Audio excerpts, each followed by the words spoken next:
এসেছি এক আন্টির বাসায়। মাটির চুলায় দাদি করছে রান্নার আয়োজন। সিম গাছে ফুল এসেছে, ফুল থেকে সিমও হয়েছে মাশাআল্লাহ। এখানে দেখতে পাচ্ছি গরুর গোয়াল ঘর রয়েছে। কয়টা গরু আছে এখানে? বাড়ির পিছনে রয়েছে পুকুর আর চারপাশে রয়েছে ধান খেতি জমি। ধান কাটা শেষ।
আসসালামু আলাইকুম, সবাই কেমন আছেন? সবাইকে স্বাগত জানাচ্ছি আমার নতুন একটি ব্লগ দেখার জন্য। আমরা এসেছি গাজীপুর মাওনাতে। এখানে এক আন্টি আছে আমাদের রিলেটিভস। তো ওই আন্টির বাসায় এসেছি। বাস থেকে মাওনা বাজারে নেমেছি, নেমে অটোতে করে এই আন্টির যে এলাকাটা ওটা হচ্ছে গাজীপুরা নাম, তো ওইখানে এসেছি। তো আন্টির বাসার ভিতরে ঢুকছি, আমি আর আম্মুই এসেছি। তো আন্টির বাড়ির চারপাশটা খুবই সুন্দর। আমি এসে একটু চারদিকটা একটু ঘুরে দেখছিলাম। মানে বাড়ির পিছনে এই পুকুরটা আন্টিদের নিজস্ব পুকুর, আর এই আবাদি জমিগুলোও আন্টিদের। গ্রামীণ পরিবেশ বরাবরই অপূর্ব সুন্দর, চারদিকে খোলামেলা জায়গা, গাছপালা, সবুজ। গ্রামে যারা থাকে তারা তো অনেকটা জায়গা জুড়েই বাড়ি করে থাকে, তাদের বাড়িটাও খুব খোলামেলা হয়, চারদিকটাও খোলামেলা। নিজস্ব আবাদি জমি, নিজস্ব পুকুর, পাশে একটা দেখতে পাচ্ছি ব্রয়লার ফার্মের একটা শেড দেওয়া, কিন্তু মুরগি এখন নাই। এটা হচ্ছে আন্টিদের রান্নাঘর, আর যিনি রান্না করছেন হচ্ছে আন্টির শাশুড়ি। তো আমি এতক্ষণ যেখানে দাঁড়িয়েছিলাম ওটা হচ্ছে আন্টিদের রান্নাঘরের পিছনের সাইডটা। পিছনের সাইড থেকে এরকম 4-5টা খোলামেলা দেখা যাচ্ছিল। আর এই তো দাদি এখানে করলা ভাজি আর ভাত বসিয়েছে। মাটির চুলার রান্না খেতে কিন্তু খুবই টেস্ট। এই তো দাদি মাশাল্লাহ রান্না করছে। এত বয়সও দাদি মানে নিজে কাজ করে। আমরা আসলে আন্টিকে না জানিয়ে চলে গিয়েছি। আন্টি তো আমাদেরকে দেখে সারপ্রাইজ হয়ে গিয়েছে। তো বাসায় যাওয়ার পরে আন্টি আসলে আমাদেরকে কফি করে খাওয়ালো। তো কফি খেয়ে এখন একটু আমি ঘুরতে বের হয়েছি, চারপাশটা ঘুরে দেখছিলাম।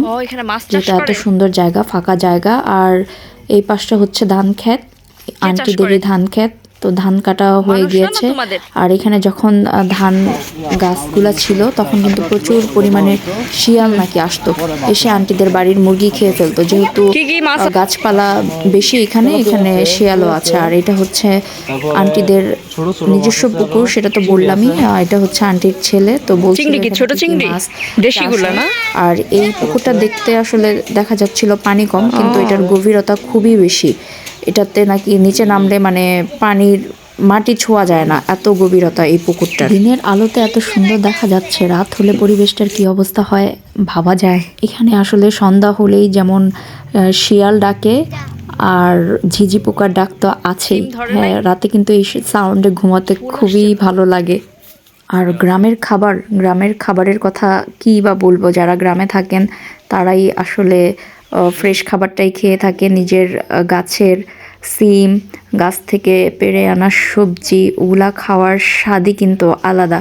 এই তো আন্টিদের বাসার ভিতরে গোয়াল ঘরে গরুও আছে। এখানে নাকি 3টা গরু ছিল, আপাতত আমি 2টাই দেখেছি। আর এই গরু দুটার নামও নাকি লালু অ্যান্ড কালু। তো যাই হোক, আন্টি আমাদেরকে দেখে তো রান্নার আয়োজন শুরু করে দিয়েছে। আর এই পিচ্চিটার কথা কি বলবো, মাশাল্লাহ, এত ভালো একটা মেয়ে, কি সুন্দর করে গুছিয়ে কথা বলে। ওর সাথে গল্প করে আমি অনেক মজা পেয়েছি। খুবই লক্ষ্মী একটা মেয়ে, এত সুন্দর করে কথা বলে। আর এখানে যে দাঁড়িয়ে আছে উনি আসলে আন্টিদের বাসার দেখাশোনার দায়িত্বে আছে। তো উনি আমাকে পুকুরের কথাটা বলছিল যে এটার গভীরতা অনেক। যেই আমি ওনার মুখ থেকে রেকর্ড করতে চাইলাম তো উনি চুপ হয়ে গিয়েছে, লজ্জা পেয়েছে। যাই হোক, আন্টি তো মুরগি কাটছে, মুরগি রান্না করবে। আর আন্টি আসলে অনেক কিছুই করেছে অল্প সময়ে। আমরা যেহেতু চলে আসব, বেশিক্ষণ থাকবো না, তো শাক ভাজি করেছে, করলা ভাজি করেছে, মুরগির মাংস রান্না করেছে। তো আজকে অনেক দিন পর মাটির চুলার রান্না খাবো। আন্টি আসলে অনেক আফসোস করছিল যে কেন বলে আসি নাই, আহিলকে কেন নিয়ে যায়নি। আসলে আমরা তো হুট করেই চলে গিয়েছি, তো ওরকমভাবে বলে যায়নি, ঝামেলা করবে দেখেই। তো উনি তো রাতে আসতেই দিবে না, পিঠা বানাবে, এই করবে সেই করবে, অনেক কাহিনী। আর এখানে দাদি বসে বসে ছিলছে পেঁয়াজ রসুন, আন্টিকেও কাজে হেল্প করছিল। আর মাটির চুলা রান্না করতে যেহেতু বেশিক্ষণ সময় কিন্তু লাগে না, যেইভাবে আগুন জ্বালাচ্ছিল আন্টি। কিন্তু আন্টি এখন মুরগির মাংস রান্না করবে। আর গাছ থেকে লাউ শাক ছিঁড়ে এনেও লাউ শাক ভাজি করেছিল। লাউ শাক ভাজিটা আসলে অনেক টেস্টি হয়েছিল। মূলা শাকও ভাজি করেছিল, অনেক কিছুই করেছিল। আন্টি আমাদের সাথে গল্প করছিল আর রান্না করছিল, যেহেতু দুপুর হয়ে গিয়েছে। তো আন্টি অনেক স্পিডে কাজ করছিল। আর এদিকে আন্টির জায়ের মেয়ে আর কি, এটা বসে বসে বানিয়েছে। মাশাআল্লাহ, অনেক সুন্দর করে বানিয়েছে। বাচ্চা একটা মেয়ে, ক্লাস 4-এ পড়ে। সুন্দর বানিয়ে এনে আমাকে দেখাচ্ছিল। আমি বললাম তুমি সামনে দাঁড়াও, না আপু তুমি এভাবে ভিডিও করো। আমার কাছে কালার পেপার ছিল না, আমি এভাবেই বানিয়েছি। এদিকে আন্টি দুপুরের খাবার দাবার দিয়ে দিয়েছে, যেহেতু সময় হয়ে গিয়েছে যাওয়ার। তো তাড়াতাড়ি করে খেয়ে একটু রেস্ট নিয়ে বের হয়ে পড়েছি। এই তো সন্ধ্যা নেমে গিয়েছে। তো আঙ্কেল যে অটোটা নিয়ে আসছে, আমরা অটোতে বসে এখন মাওনা বাজারে যাব। তো যেহেতু পরন্ত বিকেল, খুব সুন্দর লাগছিল দেখতে। আর একটু পর থেকেই শিয়াল ডাকা শুরু হবে আর কি। তো এই তো চলে যাব, যে বাসে উঠবো। ও আর হ্যাঁ, আমরা কিন্তু এখান থেকে দেশি মুরগিও কিনে নিয়েছি। 6টা দেশি মুরগি কিনেছি, যে ডিম পারবে আর কি 1-2 মাস পর থেকেই। তো আঙ্কেল যে বাজার থেকে আমাদের 6টা মুরগি কিনে এনে দিয়েছে। আর এখানে বসত বাড়িগুলো কত দূরে দূরে, আর এখান থেকে বাজার প্রায় অনেকটা দূরেই যেতে হয়। তো মাঝখানে বাসা, 2 পাশে এরকম খেতি জমি। তো খুবই সুন্দর দেখতে লাগছিল। মাঝখানে রাস্তা, 2 পাশ দিয়ে আবাদি জমি। এখানে একটা মানে বিশাল বিশাল বাড়ি, তো একটা বাড়ি অনেকটা জায়গা জুড়ে জুড়ে আর কি। শীতের সকালে পরিবেশটা দেখতে আমার মনে হয় খুবই সুন্দর লাগে, কুয়াশায় ঢেকে থাকে। আর এখানে খেজুর গাছও আছে। আমরা এসে আসলে খেজুরের রসও খাই এখান থেকে। তো আজকে এক আন্টির বাসায় বেড়ালাম, আরেকদিন আরেক আন্টির বাসায় যাব। তো ওইটারও ব্লগও করবো ইনশাল্লাহ। আর হ্যাঁ, বলতে ভুলে গিয়েছি, সাথে করে নিয়ে যাচ্ছি হচ্ছে আন্টির বাড়ির গরুর দুধ। আর সাথে মুরগি কিনেছি, গরুর দুধও কিনেছি, ওগুলো নিয়ে যাচ্ছি। যেহেতু ফ্রেশ নিজস্ব গরুর দুধ, পানি মিশাই নাই, তো ওই দুধগুলোও নিয়ে যাচ্ছি আর কি। আজকে 5 লিটার ছিল, তো ওই 5 লিটারই নিয়ে নিয়েছি।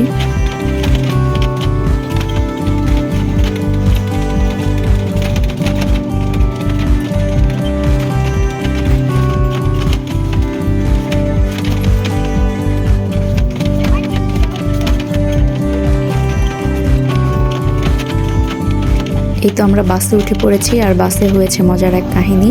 সারা রাস্তায় মুরগিগুলো আম্মুর কোলে চড়ে চড়ে আসছে, যেহেতু ওদের সাফোকেটেড হবে। তো এভাবে কোলের মধ্যে নিয়ে ব্যাগের মুখটা খুলে দিয়েছে, যাতে মুরগিগুলোর কষ্ট না হয়।